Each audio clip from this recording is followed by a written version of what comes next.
or the wind. There was no prophet under the sun.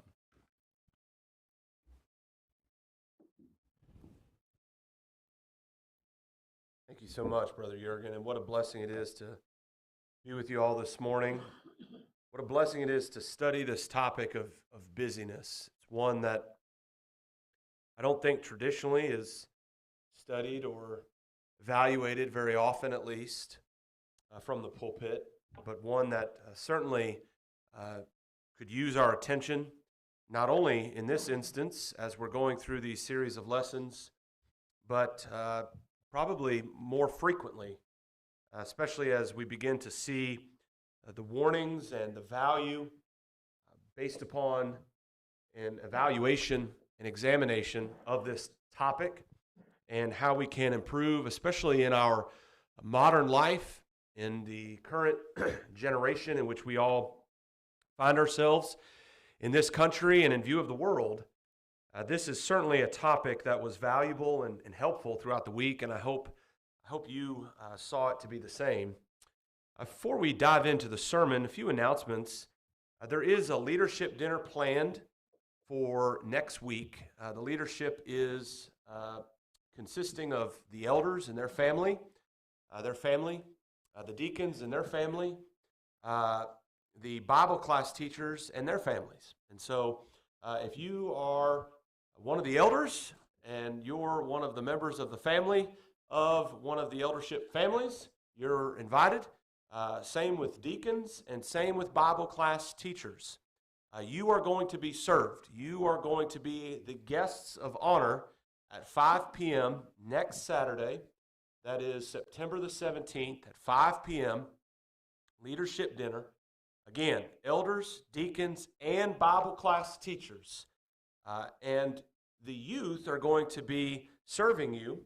And those of you who are going to be serving, we'll have a meeting shortly afterwards this morning. So after our sermon and after we complete worship service this morning, for just 5, maybe 10 minutes, we'll meet just to finalize any areas of discussion or roles and responsibilities in preparation for the 17th. And again, that's a quick meeting with the young people who will be serving the leaders of the congregation next Saturday at 5 p.m. Again, the young people, we will meet shortly after morning service.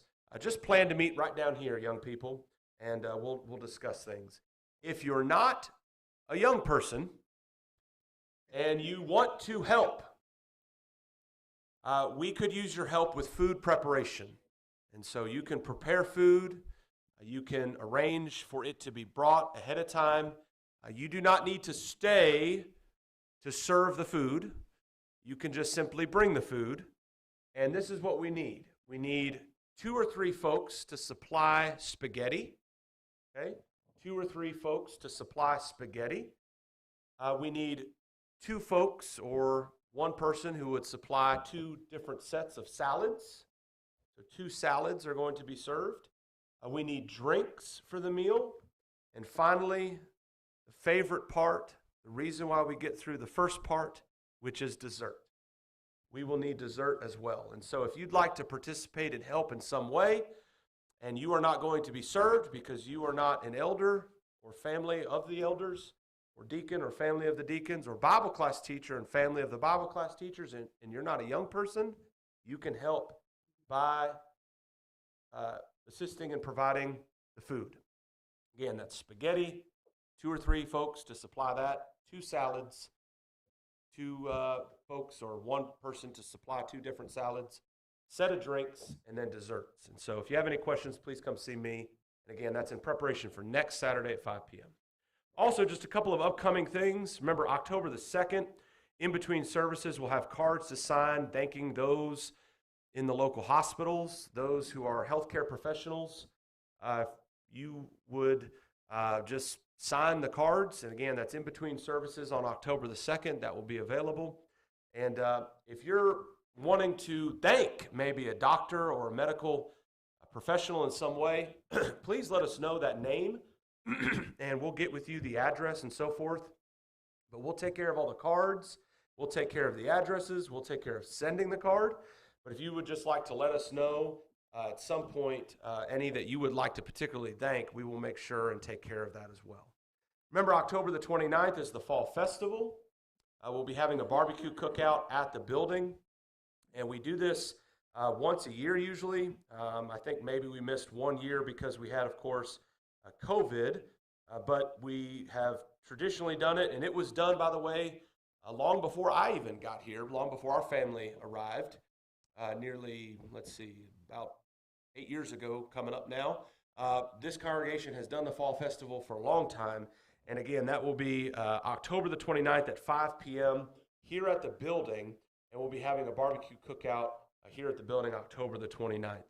And then November the 6th, in between services, we'll be meeting with the youth, as well as families of the congregation and anyone else who would like to participate. We will arrange the final details when exactly we'll meet, but it'll probably be before the second service, in between services, November the 6th, just to discuss the calendar items for next year. And so to set and get ready to set the calendar for 2023. Any input on various activities that we had this year or ideas for activities for next year, the best time to engage in that kind of discussion is at this meeting. And so if you have thought at some point throughout this year or in previous years, hey, wouldn't it be great if we X, Y, and Z, this meeting is your time to really discuss some of those things so that we can plan and coordinate and get all of that ready for next year for 2023.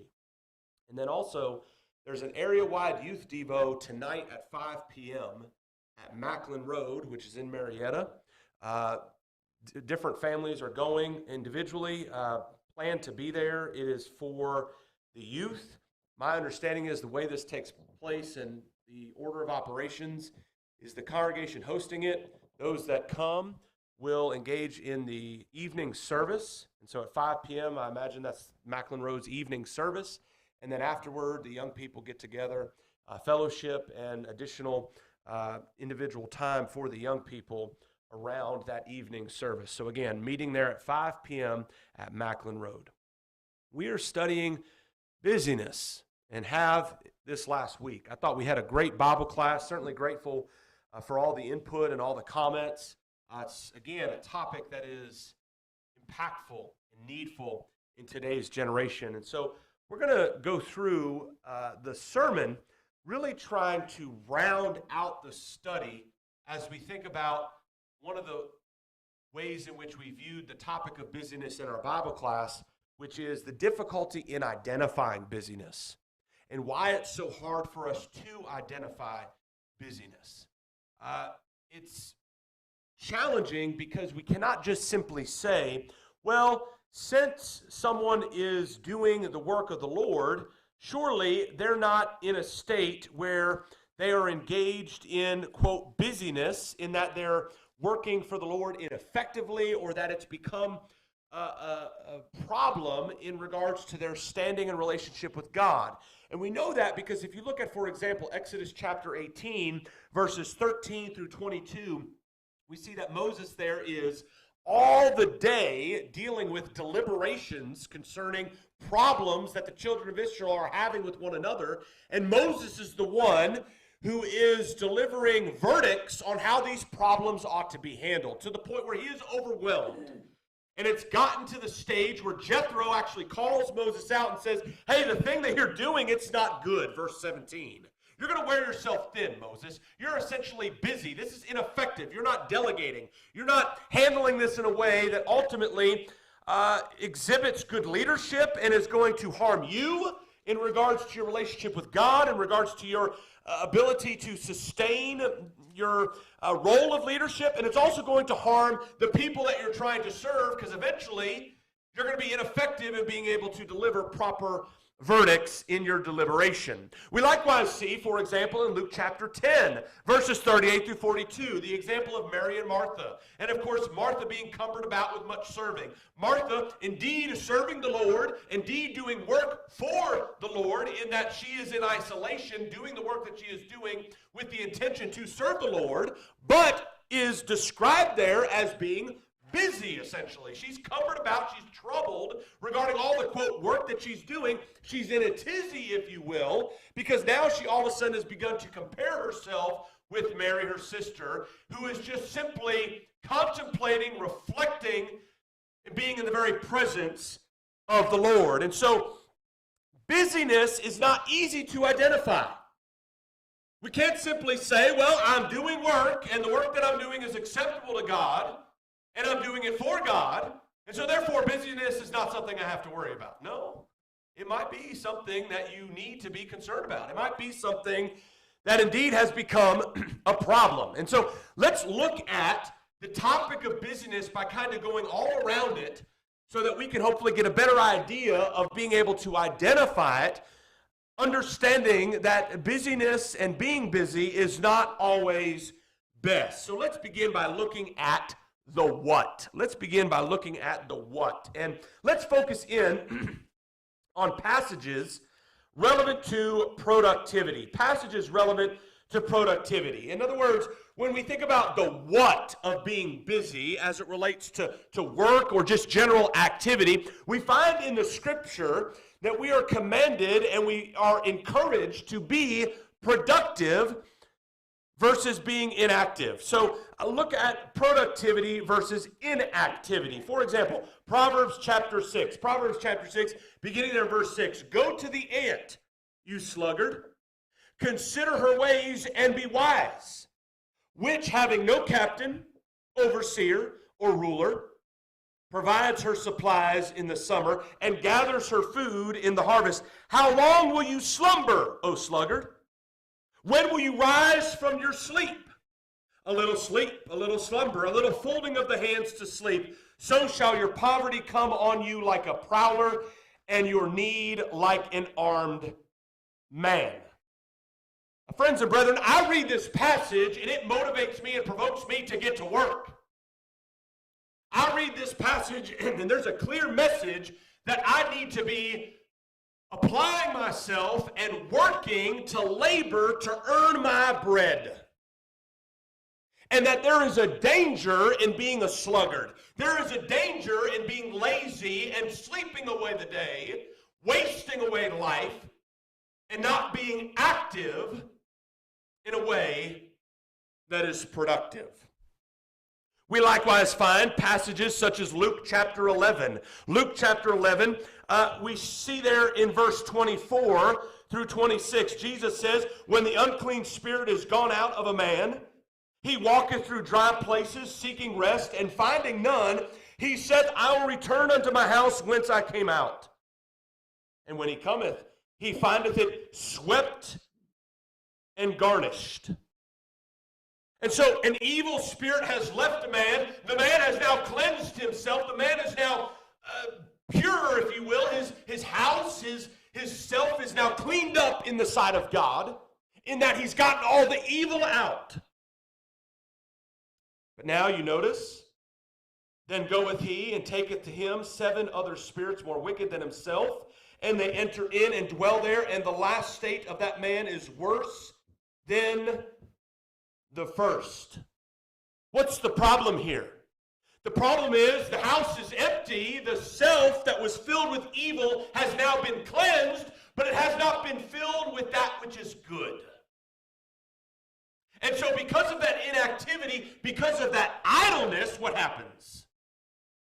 That one is then overtaken with even more evil than before, because it wasn't appropriately filled and compensated and replaced with all the good work that should have been done in place of the evil that had existed in the life of the individual. And so what does this passage tell me? This passage tells me it's not enough to just avoid evil. It's not enough to just stay away from, quote, the bad. That I need to likewise fill my life with the good and be, quote, busy in the Lord. The challenge of busyness. Look at Proverbs chapter 13. Proverbs chapter 13, and notice here in verse 4. Proverbs 13 and verse 4, the soul of a lazy man desires and has nothing, but the soul of the diligent shall be made rich. Notice also Proverbs chapter 20 and verse 4. The lazy man will not plow because of winter. He will beg during harvest and have nothing. Once again, the book of wisdom in the Bible is telling us there is value in work. There is the essentiality of earning one's wage and providing for oneself. And a failure to do so because of simple laziness and being a sluggard, God condemns that.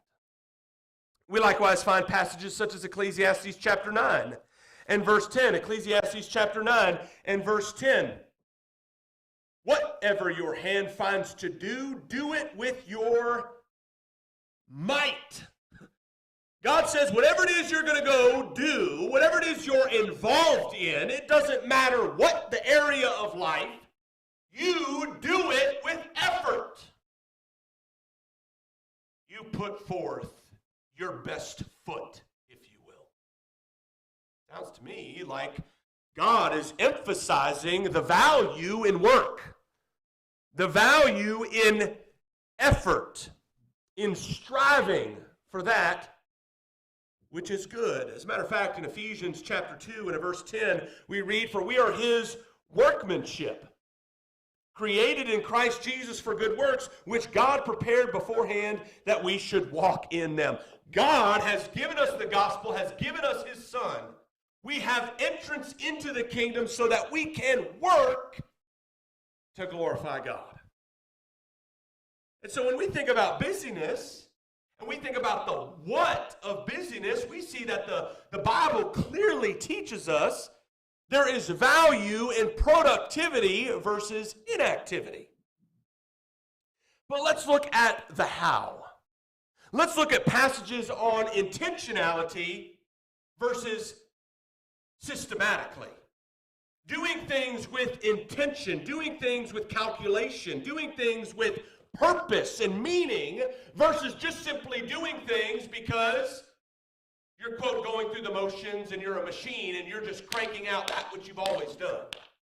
Notice, for example, in Proverbs chapter 15 and verse 28, the Bible here is emphasizing the value and the benefit of contemplation. Proverbs 15 and verse 28, "The heart of the righteous studies how to answer, but the mouth of the wicked pours forth evil." There is value in being intentional, in being wise, in being calculated, and analyzing what it is that's before us, and not just simply going through the motions and doing what it is we've always done. You take, for example, Luke chapter 14. Luke chapter 14, we see there what we know of starting in verse 28 of Luke chapter 14.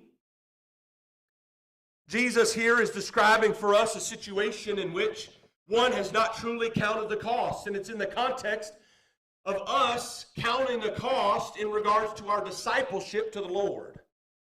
Being aware of what it is that the Lord requires we give up in order to follow him. And so in Luke 14 and verse 28, he says, "For which of you, intending to build a tower, does not sit down first and count the cost, whether he has enough to finish it, lest after he has laid the foundation and is not able to finish, all who see it begin to mock him, saying, 'This man began to build and was not able to finish.' Or what king going to make war against another king does not sit down first and consider whether he is able with 10,000 to meet him who comes against him with 20,000? Or else, while the other is still a great way off, he sends a delegation and asks conditions of peace. So likewise, whoever of you does not forsake all that he has cannot be my disciple." Jesus here is emphasizing the benefit, the value in contemplation, in being intentional, in giving proper consideration and analysis toward decision making. And in the actual context, it's in reference to becoming his disciple. Steve Rogers is teaching for us the eternal kingdom on Wednesday nights, and we're going through the history of Christendom. As you look at the origination of the church in Acts chapter 2 and the purity of the gospel and God's kingdom and the way in which things are to be done, and you see how man has corrupted that throughout time.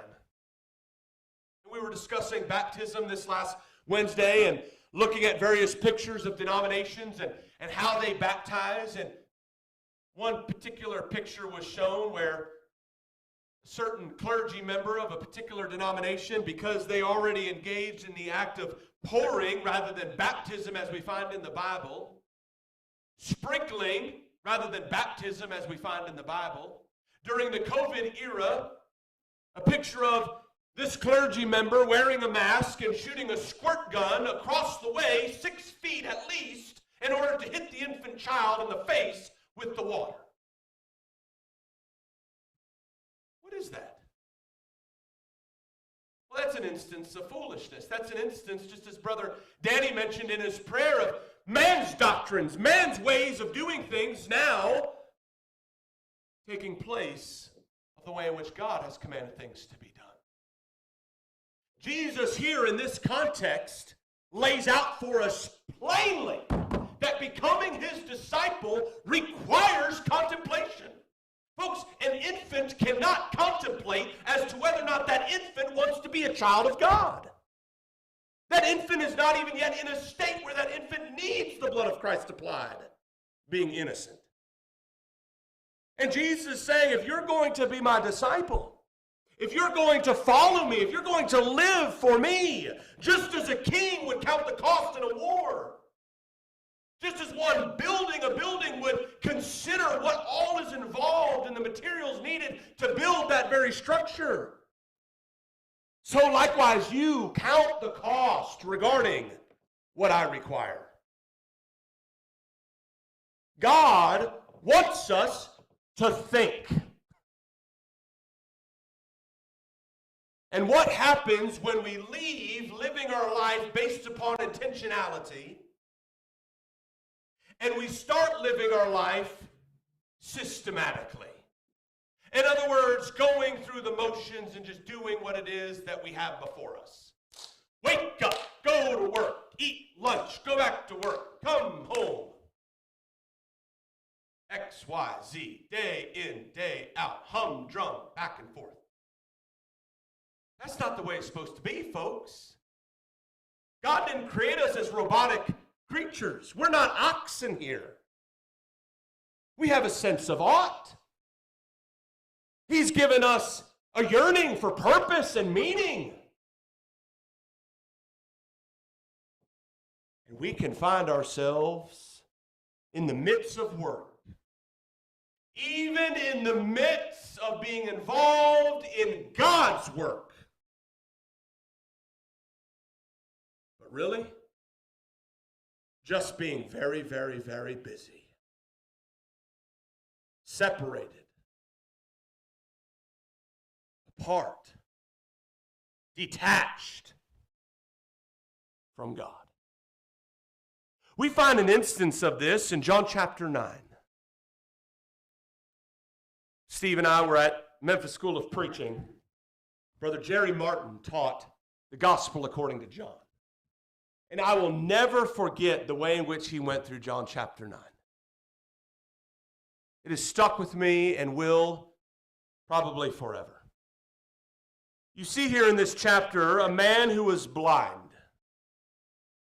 who receives his sight after Jesus performs a miracle.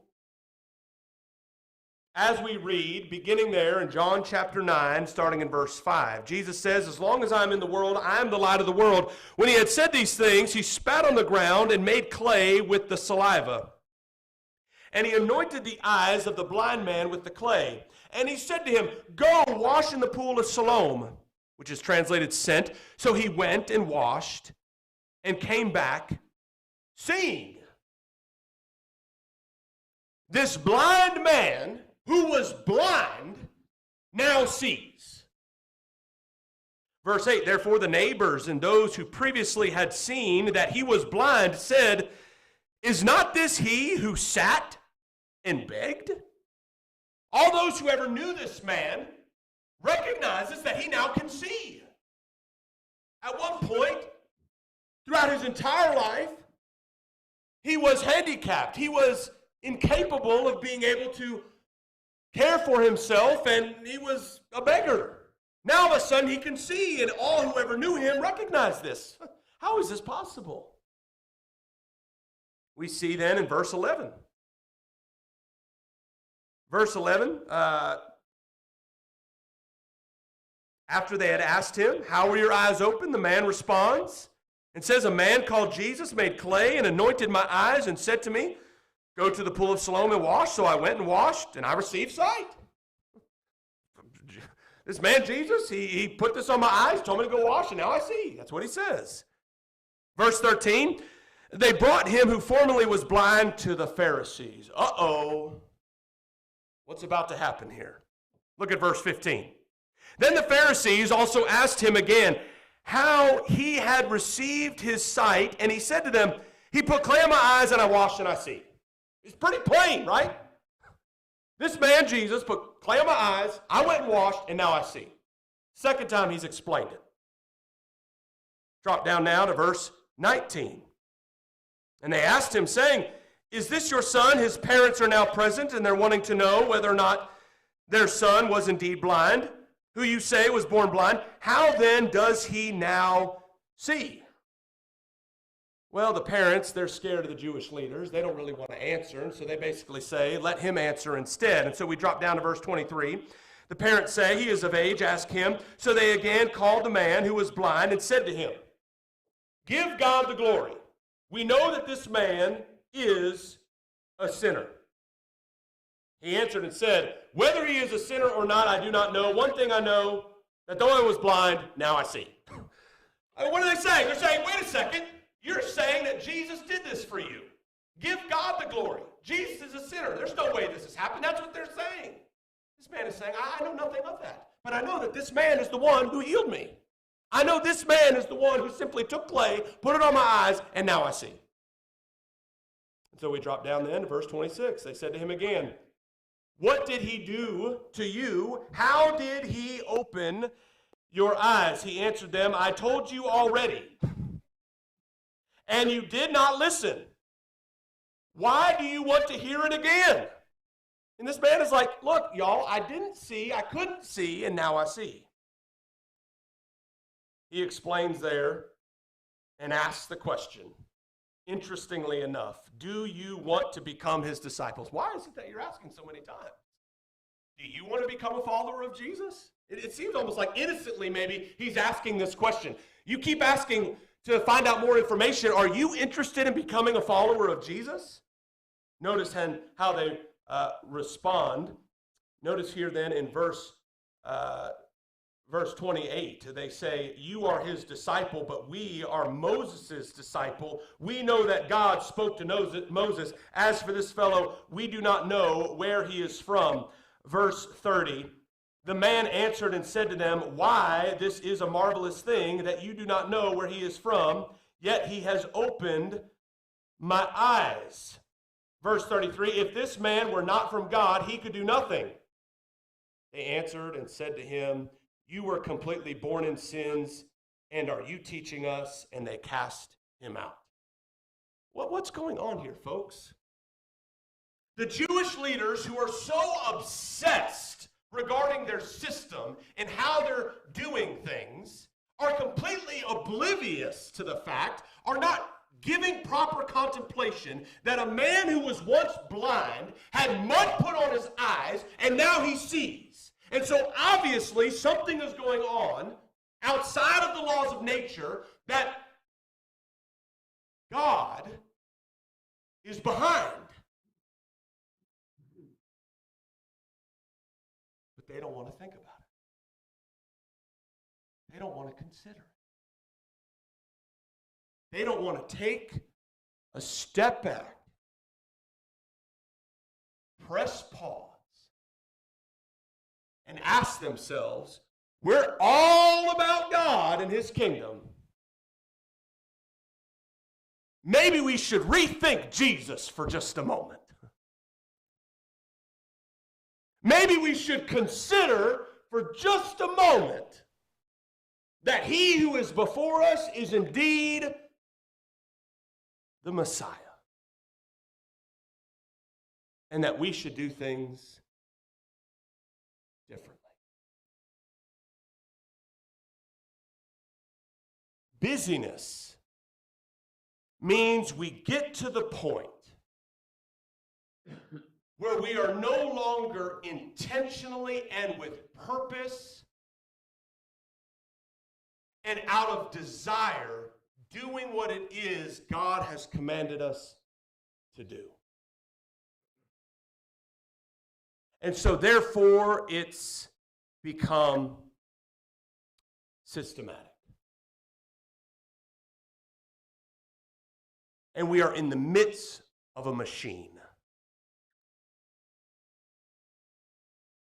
And we are no longer operating from an emotional state of investment, but we are now just simply physically going through the motions, doing what's before us. And sometimes we say, I just got to grit and go. Wait a second. I don't read that, folks. God doesn't want us to live this life in vanity. Which brings us to our third point. Passages on vanity versus eternity. I remember being in a business class one time and talking about the customer. And the professor at the time was describing a situation at McDonald's and providing us a case where one went into a McDonald's off of a main highway and just wanted a quick lunch, just a little bit of a rest before getting back up on the road and getting where they needed to go. And they walk into this McDonald's off this busy highway, and it's not very busy at the McDonald's in terms of customers that are present. And the man is standing there at the counter and is waiting to be addressed. And he looks in the back, and there are about half a dozen to a dozen workers scurrying about in the back, flipping burgers, making fries, putting in drink cups, restocking things. And after standing there for a few minutes, he slowly just kind of says, "Excuse me." And one of the workers who's passing right by barely even stops and turns to him and says, "Oh, hold on just a second." Goes away for a few more minutes. Eventually comes back to the counter and says, "Sir, I'm so very sorry it took us so long. But a lot of times, customers don't realize how much work we have to do back there." And he scratched his head and he's like, "Wait a second. The whole reason why you're doing any of that work is because of me. And I'm now here. And yet you've completely ignored me for now a period of 10 minutes. And you're saying that I don't understand that you have a whole lot of work to do."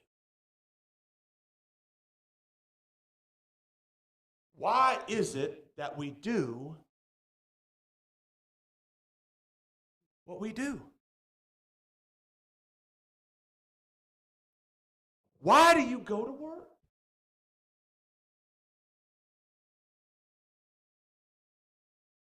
Why do you have a family?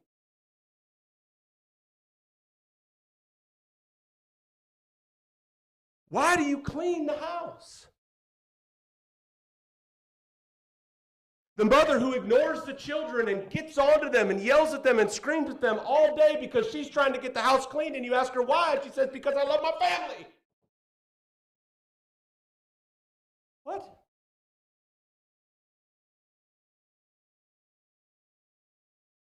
Brethren, we have to stop.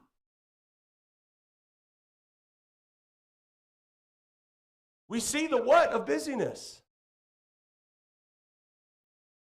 Productivity versus inactivity. God doesn't say just sit around and do nothing. No, the Bible doesn't say that.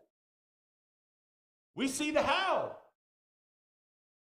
Intentionality versus systematically.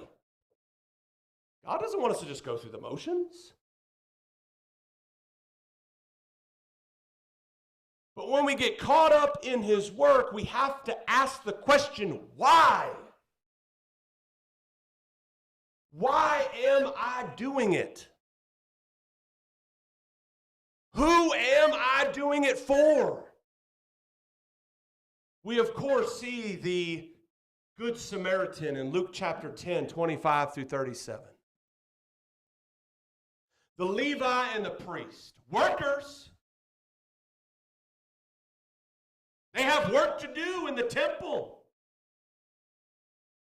Work to do in the Old Testament kingdom of God. So focused on the work that they have to do to the point where they miss who it is they're doing it for. So they walk right by the one that is in need, disregarding why it is they are doing what they are doing.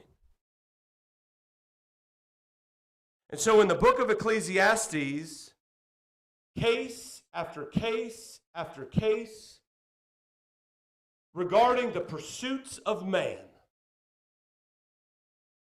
the Ecclesiastes writer calls out time and time again. I pressed pause, I stepped back, I asked myself, why is it I've done what I've done? Why is it I'm doing what I'm doing? I beheld it. And he's aware that transactionally, it's all vain. And so what's the conclusion of the matter?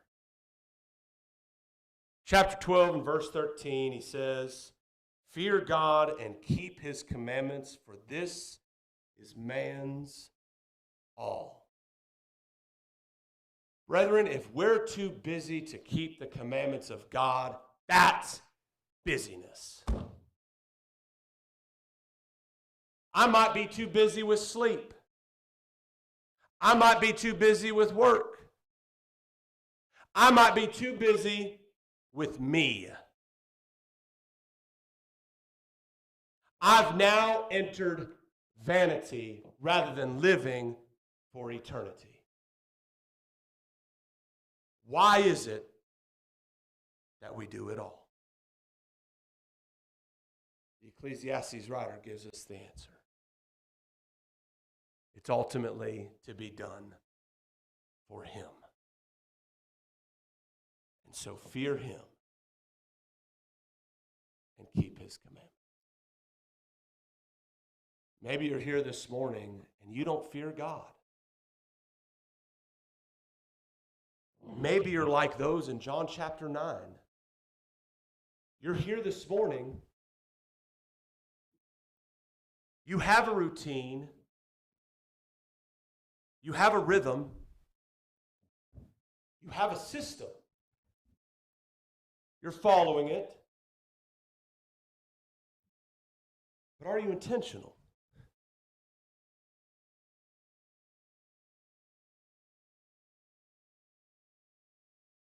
Are you doing what you are doing for eternity?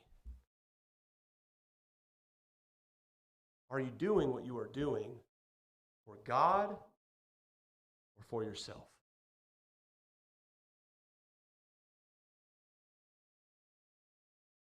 If you're here this morning, brother or sister, and you've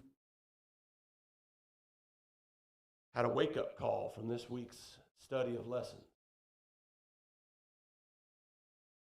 and you need to come home, you need prayers, you're ready to press pause, and then you're ready to press play again in the right direction. We're here to help you in any way that we can. Maybe you're here this morning and you're frantically and busily going about your life and not contemplating your eternal stance before God.